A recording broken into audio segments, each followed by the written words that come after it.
Pradžioje lyg ir nežadėjo tokio lengvo pasivaikščiojimo rungtynėse. Kas nutiko ir kada perėmėte iniciatyvą? Paprasčiausiai laikėme žaidimo planą, nes žinojom, kad su Svajonė juokauti negalima ir kažkaip nesinorėjo nutraukti savo gražios serijos.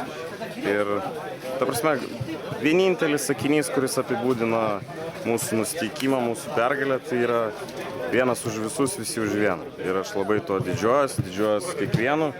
Laimėjo kiekvienas, savo indėlį įdėjo kiekvienas ir labai gerą širdies. Ar šiandien Karlsbergas buvo toks geras, ar Svajonė buvo tokia silpna?